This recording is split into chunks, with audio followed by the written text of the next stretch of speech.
Ice Spice has had one interesting year. She released one of the worst albums of the year, which will inevitably go down as one of the worst albums of the decade, a mammoth of a misfire from an otherwise carefully curated PR-driven career.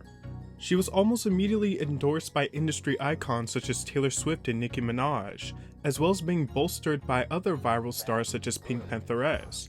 She had the makings of an impeccable rise, but unfortunately all the glitter couldn't turn her shit music into gold. In an ideal world, Ice Spice would have had a serviceable and transformative debut like Cardi B did with Invasion of Privacy, which legitimized her. She went from being a struggling mixtape artist and reality TV star to a formidable hitmaker. Instead, Ice Spice's debut record was only successful in confirming that she is a one-trick pony, reliant on memes. I find it rather interesting that an artist like Saweetie was heavily ridiculed for her lack of musicality, and became somewhat of a laughingstock in hip-hop. Yet Ice Spice somehow comes along in a slightly different musical font and ascended to the top. I think they share a lot in common. They both stand up pretty girls in their brand, both take on more laid-back approaches, and aren't really known for their rapping as much as they are known for their vibe. I guess more than anything, timing and teams are extremely important. You have to give it to Ice and her team. They are really good at their jobs at building hype and name recognition. But 2024 has seen Ice Spice's once spotless foundation have several cracks. Her album didn't sell well and only lasted 2 weeks on the charts. She released 5 singles from her 10-track album, and one has yet to catch on. In fact, pretty much all of her chart hits are a result of other more popular, more interesting artists, and maybe that's the lane she should have continued to operate from. I just don't see Ice Spice as she currently exists as an artist being able to carry a body of work. She was made for the TikTok era, short attention spans and short music clips. I only say as she currently exists because everyone is subject to change and progress. It's only fair. But I do feel like it seems unlikely in Ice's case given what she's released. The fact of the matter is she's a meme, personality, and vibe before an artist. There's nothing wrong with that. It's a new type of star, a TikTok star. But just to be honest, I don't understand why she's been placed on a pedestal by the industry. There's so many actual talented, interesting artists that could be aiding to pop culture in an exciting way. Of course it's not Ice Spice's fault, she's only playing the game, but I can't act like I understood the excessive hype around her rise, where it felt like people were trying to convince the public she was great, where we had music's biggest stars telling us that she's the new great thing, as well as big music publications. She's a pretty woman and certainly has an identifiable vibe about her, but a generational defining talent she is not. But music isn't the only area in which the media personality suffers. Her public image has begun to take a hit due to her friends coming out and telling their negative experiences with her. It's important to mention that we don't know if what was said is 100% true, but there does seem to be some evidence to support these accusations. Before her very viral incident with Cleotrapa, she had another incident with Baby Storm, who also happens to be a small independent artist. Now it should be said the way Baby Storm went about attacking people online and exposing Ice seemed extremely messy and like it was done with bad intentions. But Cleo's story would later seem to confirm some of the things Baby Storm initially said. This also happens to be the incident where Baby Storm exposed messages of Ice Spice talking negatively about Nicki Minaj, who was instrumental in helping Ice Spice's rise to stardom. It's important to note that the messages came after failed contract negotiations, and they were private messages only shared between friends that the public was never meant to see. Anyways, Baby Storm exposed other things as well, such as Cleo and Ice's friendship. Storm wrote in the caption that Isis parades the rapper as her best friend to the public. However, she claimed Isis hated Cleo in reality, and exposed messages of her claiming Cleo is jealous of her. Baby Storm also alleged that Ice Spice was her own childhood bully until she forgave her and they became friends. Cleotrapa seemed to confirm or at least come to the suspicion that Ice Spice had been using her for PR in the midst of her very public expose of Ice Spice. For those of you that don't know, they were always seen together in public situations, never really collaborative though. Cleo also played a part in the Ice Spice vs Lotto beef. Even though Cleo's a big social media personality in her own right, it did seem like she became an accessory for Ice Spice. She stated that she began to realize that Ice would only invite her to places when it was in a line of promotion for Ice. Cleo then detailed the horrible treatment she received on Ice Spice's tour. I will add the most important part of these clips, but just to give a bit of a summary, Ice Spice invited Cleo on tour with her as an opening act on very short notice. Ice allegedly told Cleo that everything would be handled, which Cleo took as a green light to go. given that she is an independent artist and didn't want to pay out of pocket for so many different things. Keep in mind that Ice Spice allegedly invited her and told her that everything would be covered. Ice Spice didn't promote Cleo as an opening act, and she wasn't featured on the promotional photos for the show. She had problems with security and was left in the dark about so many different things, and allegedly received snarky remarks from Ice as retaliation, as well as allegedly being iced out by Ace's team. Her soul it doesn't belong to the person above. Some people are lucky, and we're going to call it luck. We're not going to call it her being blessed, because I don't think the Lord will bless somebody like her. This video isn't to bash anyone. This is for me to speak on my experience and what I went through. And I want my fans to learn from this. My fans, my followers, my supporters, my future fans, followers, supporters. You don't even have to like me. I want y'all to literally take this situation that I'm about to break down to y'all and be inspired by it. And understand that no matter what the opportunity is, nobody should make you feel less than or make you feel like shit because they gave you an opportunity. It does not matter. It does not give a door, an open way for somebody to try to humiliate you or try to make you feel less than. And for a lot of people that don't know, me and Ice did not grow up together. That is not my childhood friend. I met her 2 years ago. Before she blew up, I was very supportive of her. Before she even blew up, I was somebody that genuinely liked her. I was like, this girl is so cute. I seen her video on my Explore. She didn't even drop her viral song yet, and I was so supportive of her. So the ending of July, I get a call from Ice very early in the morning. Cleo, come on tour with me. I miss you. Come. And I'm just like, girl, I'm not about to come on tour with you and watch you perform all month. Like, I got a nigga. I got stuff that I could be doing. I could be getting money. I have opportunities in New York. I have brand deals. I have things that I need to focus on. So for me to travel all over the United States with you to watch you perform, kind of crazy. She's like, no, I want you to perform. And I gagged. You want me to perform? She ain't never, ever, ever, ever brought me out on stage. I was like, oh, wait. Okay. Like, I guess this girl, and in my head, this is what I'm thinking. I'm like, I guess she's really trying to make up for that fake shit that got exposed like a month ago. Like, she's really trying to, like, be a actual friend, because that shit was weird as fuck.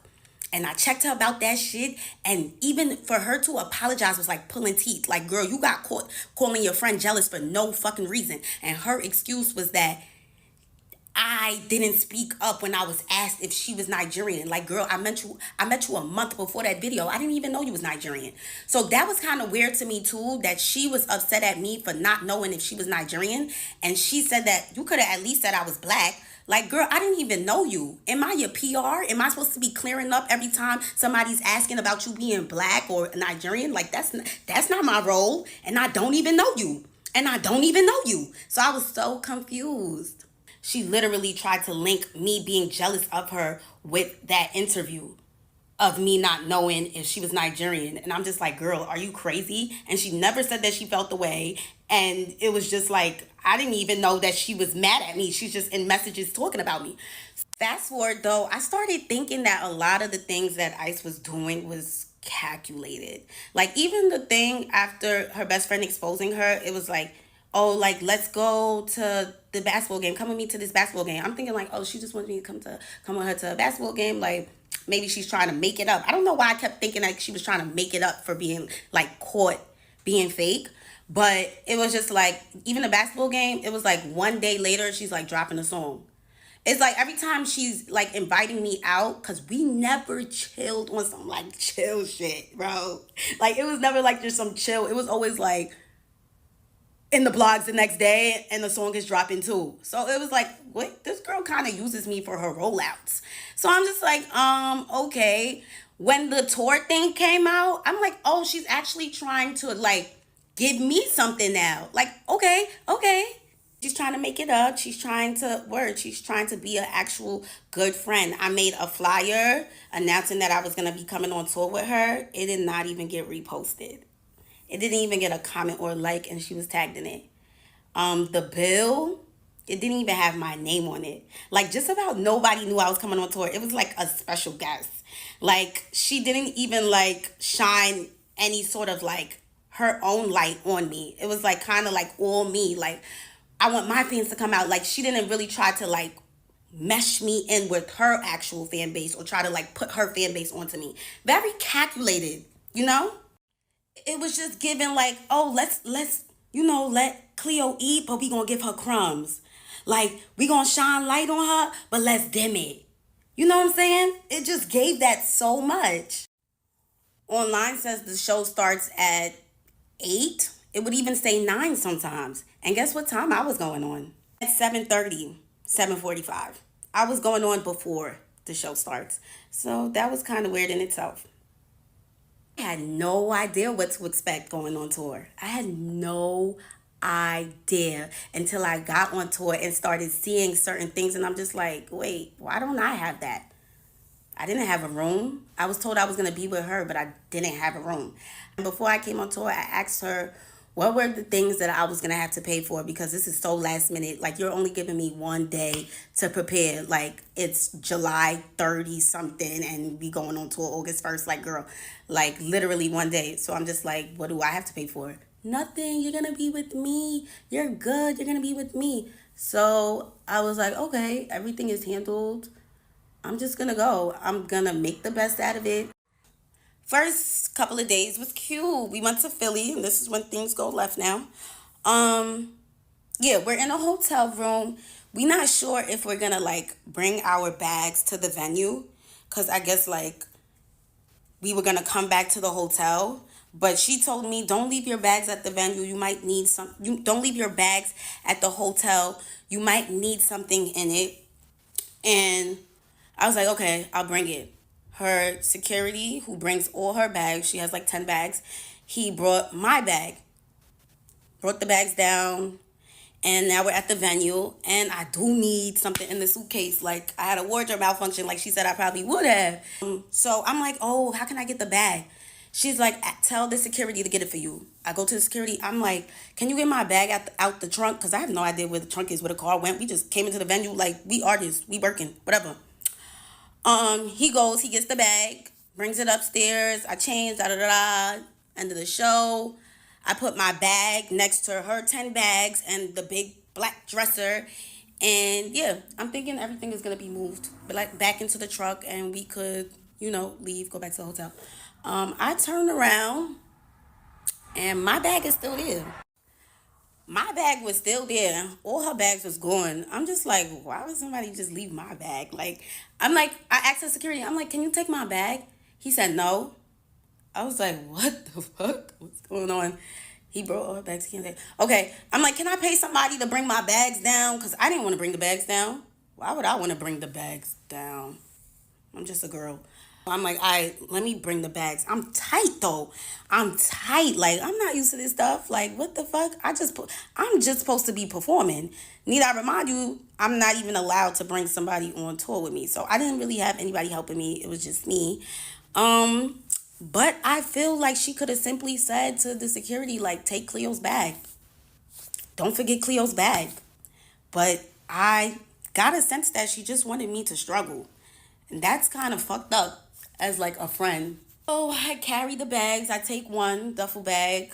I'm walking down. It's pouring outside.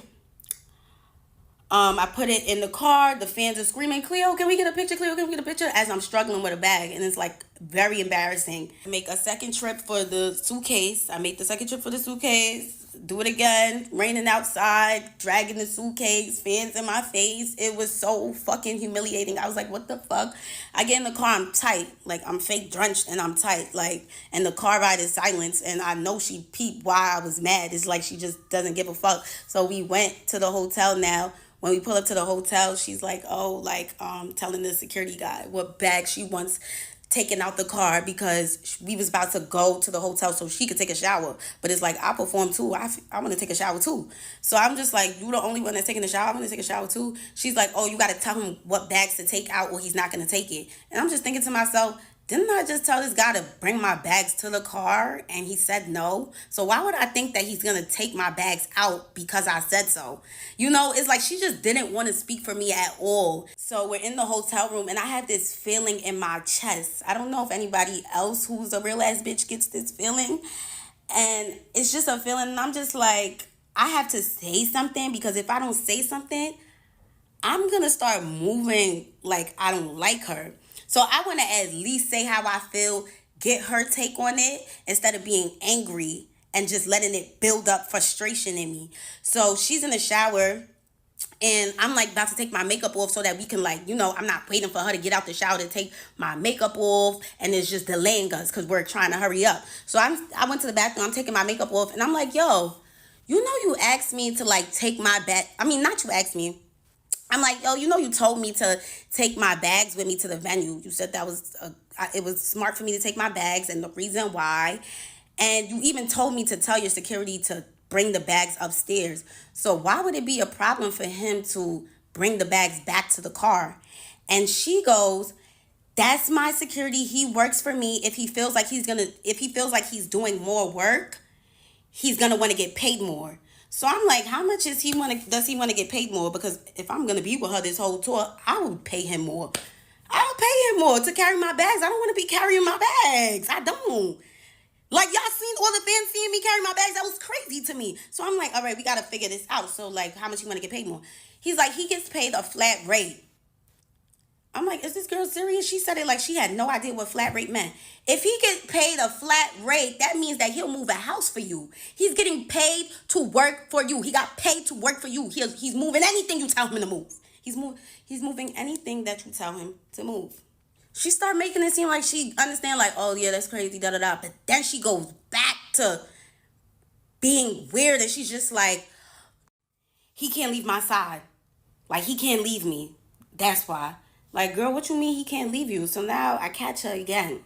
Like she's just weird. I'm just like, what you mean he can't leave you? We was up there waiting for him to bring all your bags. He left you several times to bring your bags to the car. He left you a lot of times already. She's like, oh, why would I wait for him to bring your bags to the car? I learned that this situation where I said something about my bags was the reason why I got mistreated the entire tour after that. And from that moment forward, I said, I'm not even going to speak on anything that makes me feel uncomfortable or makes me feel unwelcomed. But at the end of this, I'm going to say how I feel. I am going to say how I feel. You know what was kind of weird? That she said that I was going to be with her the whole time. Like, I was going to be with her. You're going to be with me. You're good. And when I would come inside the venue, her whole tour production team, they would act like they have no idea where I'm supposed to go. Like, they'll give me like a bathroom. The bathroom that everybody's using. They'll give me the bathroom and say, well, you can get dressed inside this bathroom right here. Need I remind you, every time there was a special guest or somebody that ICE wanted to bring out, they was always accommodated. Somehow they was always able to find a room. Asked her, like, oh, can I get ready inside your room? She's like, come and see the room. I come and see the room, and the room is large enough for us to get ready in it. Like, bro, you invited me on tour, bro. We supposed to be trying to thug it out and make it work because we're friends and we're girls. Like, hello? So we're getting our makeup done. Our chairs are like just back to back, but the room is not, it's not like there's a couch. Her wardrobe is able to fit in there, which is a big ass wardrobe. All her stuff is able to fit in it. She's good. She's good. And I'm good too. I give her space. After I'm done dressing up, I get out the room. I do not sit around in the room and shit because she don't even allow niggas to sit in the room. She just give niggas the boot like anytime she feel like it, which was kind of like weird too because like, girl, why I can't just sit in the room and chill? Like, whatever. Now I put my bag, literally a tote, on the side of her couch, and she knows it's mine because she knows that's my bag. I put it on the side of the couch. Her mom and her little sister came in the room, so everybody got out the room, da-da-da-da. Like an hour goes by. I like go downstairs. I walk past the room. I see my bag, like my Telfar bag outside of her door. And I'm just like, wait, why would they kick this little bag out? Like, this little bag was on the side of the couch. Like, Why would it need to be kicked out the room? What is crazy now, a few days later, and I'm not accusing anybody of nothing. It could have been anybody. You know what I'm saying? It could have been somebody that walked past the door and seen a bag in the front of Ice door. My card was used. $700 and something was used at one of those designer retail websites like Essence or something. I was so gagged. I was just like, what? But of course, called my bank, got my money back. I didn't even make it a thing. But imagine somebody that only has $700 and something in the account. So she goes in the elevator, "You're not gonna get your own room?"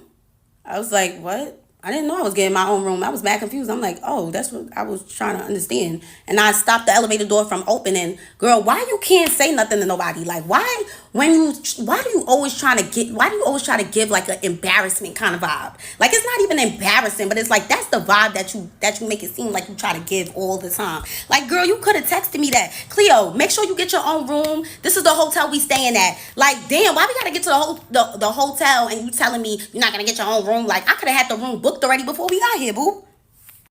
But on top of that, I didn't even know that I was paying for hotel rooms because they're staying at five-star hotel rooms every place. Her label's covering everything. Label. Everything's covered. You know what I'm saying? I'm an independent artist. Why would I come on this tour knowing that I had one day to prepare? Now I'm going to have to pay for five-star hotels in every city. This is not something that I signed up for. We know now that you added me to the tour simply because you wanted to damage control. The situation with Baby Stormy was making you look crazy. You thought to yourself, and this is things that I realized after the fact. I told y'all, I really thought that she was trying to make it up, but it wasn't a makeup matter. It was her trying to clean up everything that was going on with her. And let's add Cleo to the tour so people think that I'm a good friend. So people think that I give opportunities to her and I'm nice and I'm good. And at the end of this, you will address her and you will tell her how this situation made you feel. And if she doesn't care, that was never your friend. Some people don't even know what, and like they don't know how they're making you feel until you tell them. But if she doesn't care, she was never your friend. So I end up staying with the hairstylist. She let me stay inside her hotel room. Every city that we went to, I stayed with her, and she was mad nice, and it was so fun with her. Like, it really just gave, like, it was just fun. Like, it felt like how it was supposed to be with Ice. But now moving forward, this is when it starts to really feel like mistreatment and just weird stuff. So the hairstylist shows me like a menu and stuff. She's like, oh, production and whatever, they're gonna order food for everybody, pick what you want. I was like, okay, I'll get a chicken salad just like you. Like, I'll just get a chicken salad. Then she shows me like a message where somebody from production is like, Cleo is not a part of the budget. So I'm just like, how am I not a part of the budget, but y'all invited me on tour? Like, who and why didn't they tell you? And why didn't they tell you that make sure Cleo's good? Make sure Cleo's good. Cleo is a part of the budget. Make sure Cleo's good. The same way you told me that I was going to be good. Why is your production saying that I'm not a part of the budget for a chicken salad? Chicken salad? I'm not a part of the budget for a chicken salad? Y'all could have bought that chicken salad and literally got the money from my manager or me. Now we're in Texas. We're in between Texas and Mexico. What do you guys think of when y'all think Texas, between Texas and Mexico? Desert, tumbleweeds. Now we go to the tour bus, and we just sitting on the bus. We just like, yo, like, can somebody come with us to McDonald's? Like, nobody want to walk there by themselves. We fake want to meet with us. They like, oh, that's mad far. Like, nah, like, where there's a desert, it's scary. I'm like, okay. Nobody said anything about food still. Come to find out, everybody ate. Can you believe that? Everybody ate. Guess what? They all went to a steakhouse. Everybody went to a steakhouse and left me, the hairstylist, and the makeup artist. Everybody went to go get a bite. Steak, mash, cream corn, spinach. And we didn't have anything. We didn't eat at all. We're trying to figure out how to get a McDonald's. And y'all all ate already? Nobody mentioned it. You know why nobody mentioned it? Because it was a secret. It was a secret and I gagged. One of the things that I have to charge to the game, I guess. I'm like, what? They said don't say anything. We don't want to make it a problem. All right, I'm not going to say anything. Mixing business with friendship is always a slippery slope that many say shouldn't be crossed. It seems like whatever friendship they did have quickly fell apart on this tour, and it comes across as more of a transactional relationship. Ice Spice did respond to Cleo in a very petty manner, which only seemed to reassert all the things Cleo said. She talked down to her, made fun of her for eating at a restaurant, like come on now. Just to leave out so many details is crazy. Like, how you not gonna tell the people, bitch, we was on them rides at the theme park screaming our vocal cords out, like, to the point where the next day it was hard to perform. Like, bitch, we was having fun. So for you to try to sit here and complain about a chicken salad, it's like you never came to me talking about a chicken salad. What are you really talking about right now? You gonna send me a whole essay after tour? Like, you just gonna get off the bus? I don't even know you got off the bus. And you gonna send me an essay with an intro, bodies, and a conclusion, like, and you want me to try to like analyze this shit and figure out how I'm wrong when all I did was share my stage with you when I ain't even have to do that. You got less than 10,000 listeners and I'm sharing my stage with you and you feeling so entitled, like you thinking that my peoples that work for me is supposed to work for you too. Like, that's so crazy to me. Like, how I'm in the shower, you gon' barge in while I'm butt ass naked trying to press me about some bags that you gotta carry some bags. What? Like, nah, that's that shit, bro. But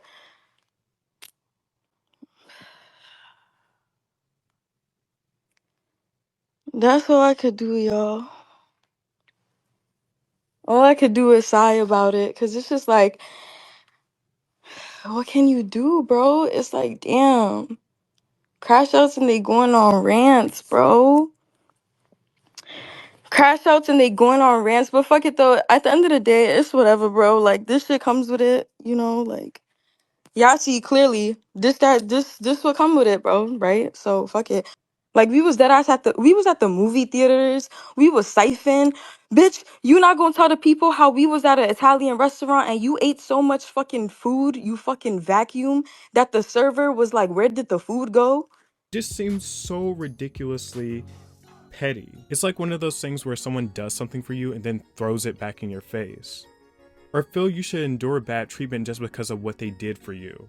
I think it also points to a bigger issue, which is the mistreatment of smaller artists. Cleo stated that she wasn't paid, so she likely went on this tour simply for exposure. So many smaller artists will have to endure mistreatment to get their names out into the world, and will really have to grind their way up. Ice Spice might not have the same appreciation for smaller artists, given that her rise was meteoric. As much as she drops poop lyrics, she definitely comes across as if she's smelling her own farts a bit. And I just don't think anything good can come from that. As Taylor Swift once said, on a song we only acknowledge her version of, I keep my side of the street clean. Which I think is an important thing to keep in mind in Ice Spice's case, because she hasn't proven herself as an artist at all or a lasting figure. Respectfully, her album bombed, and she could very well end up in a place where someone could poke fun of her for being careerless as well. But yeah, that about concludes my thoughts. I don't think it's a good look for Ice Spice, especially her response. She comes across as petty, and I don't really think it's anything to just brush off, like she kind of did in her response, because it reflects so badly on her ethics.